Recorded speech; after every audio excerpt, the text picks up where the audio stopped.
we can never say business is just business, because if you're passionate about it, everything is personal. Right. You feel me? So with me, when I do songs with people, I don't do it to be like, oh, I'm the hottest dude right now. I'm not charging them for verses. You know, like when I come into New York and we do a press run, I'm calling you like, sis, Yes. what you need, I'm coming. You know, because that's what it's all about. It's about love. It's not about what we getting out of it. I don't do music because it make me rich. You know, that's the plus. You know, I would have been doing this if it was free. You know what I'm saying? Yeah. I get free music out all the time. How many songs a day? Well, it's right now it's actually been better because now I just built a studio in my house, so I've never had to leave. You know, but for me, in my phone alone right now, I have like 800 songs that nobody's heard. But not bragging, it's just my work ethic only allows me to stay creative. So, you know, I'll never try to make my last hit like I gotta make this kind of song.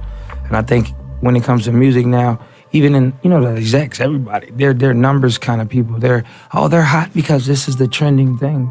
I mean, that's cool. I like everybody else's, but when it comes down to actual working in the studio, I'll get on the record with everybody, new person, old person. You know, I love music in itself, so me being able to create it and at an abundant rate, you know, for me, I think it's just a blessing. I'm just thankful and appreciative I can do this 13, 14 years later, you know. Every day I have to work hard, not for anybody else's lane, not for anybody else's blessings, much to everybody. But as far as me, my only competition is to be myself, but not on the last record. It's just to be myself just in life, just to see if I can always prove myself wrong. You know, we doubt ourselves a lot, so proving myself wrong is my goal. The drive, passion. Looking at myself, it kind of, you know, maybe like, man, I was so hungry back then. I was so ready, like, you know, but I still feel that way, you know. It's just a little bit more, well, I can articulate a lot more. Right. I was like, yeah, I kind of needed to go to a couple of media training classes I didn't go to, but it was good now. But I think definitely, you know, the drive. Me and that cat still have that drive. Your stage presence, the art that you put behind it, and I've seen the rehearsals and I see how serious this is for you, is appreciated, especially during times like this when we see music be so disposable. You still care so much about this. Chris, you don't have to anymore. You know that, right? Like You have to. See, yeah, we all gotta care. That's the difference. See, the music thing, you knew you set that up perfect because you started smiling. I seen it. But it starts like, for me, at the end of the day, I could have jewelry on. I could have anything that I feel comfortable in, or what I think the idea of dope is. You know what I'm saying? Right. There's an aspiration, there's a goal. But there's also limitations because we doubt ourselves. So what I'm getting at by that is the things that I do in my artistry, whether it be direct or, you know, being hands-on, giving 100%, is because everybody's gonna say no. Everybody's gonna give you that, oh, well, you're not good enough.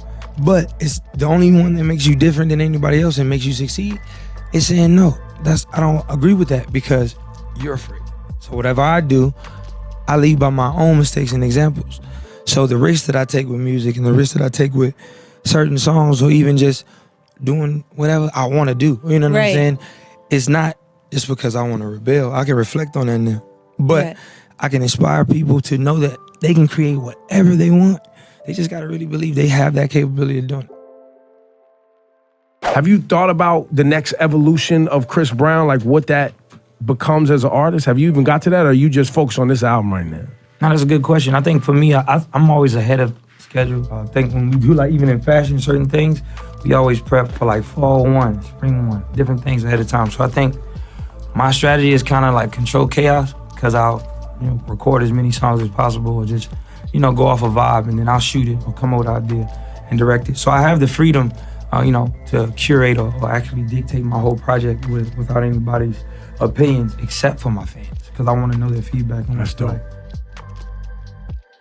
Do you ever like favorite a tweet or like just something like that? Because that's like my favorite thing whenever I tweet like an artist or like someone that I like admire, and I see they see, I'm like, yeah, Do you ever do that, like surprise your fans every once in a while? I do it often. Actually, sometimes if people showcase, like some people do covers to my songs, or some people, show that a painting or their room full of posters or whatever, and I'll favorite it or I'll retweet them just to give them that love, just to be interactive. And it's better to be engaging with, your audience and your fans because, at the end of the day, they're your fans. They support you. They're your fans, The main thing I would say to somebody if they ask me, or some new artist that might ask me for advice, I'm like, well, don't take my advice because I'm gonna show you the wrong way to do it, But at the end of the day, I try to, just tell them to keep their circle really tight. Make sure you got a lot of loyalty around you, a lot of real people that want to see you be the best person you can be, not just for what can bring them, fame or wealth or whatever it is, So I just make sure people got the right team around you, got people who are smart, who are thinking about your best interests is all. Do not conform and do anything just because somebody else says it's wrong, it's right. A lot of us base our fears off of other people's insecurities. Other people saying they're not good enough. You're not good enough. But unless you try, how will you know? The only reason you aren't achieving the goals you want to achieve is because your mind hasn't said you can do it yet. As soon as you say you can, watch what happens. Failure does not mean failure. Failure can mean success because you learn from it and you actually see that you gave your 100%.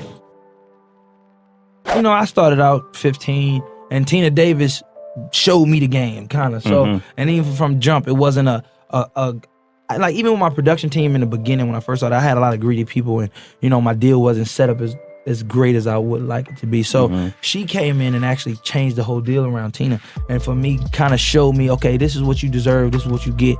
And for me, like I've done the groundwork, I've worked hard for everything that I got and it's paid off. So it's not in my nature to take from anybody else that has the same goals or ambitions to be as great or fulfill their destiny. So I see the talent in Seven. I see the talent in all my artists. And for me, it's like, yo, man, that's bread. I got my money. It's cool. Like when I do deals, like if it's a publishing deal, she got a large amount of money for that.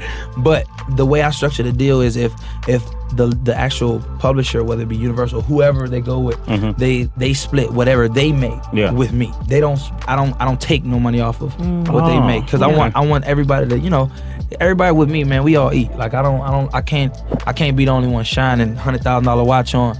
And then they over there like, this nigga ain't paid me in 6 months. I got a check supposed to be coming. He says supposed to be coming. See, that's why I don't like these niggas. See, I don't You don't want that, that, right? At all, Not from the artist. I do stand up business because, I feel like, being yourself goes further than trying to get over. And then you count your blessings down by, cutting other people's feet from under them.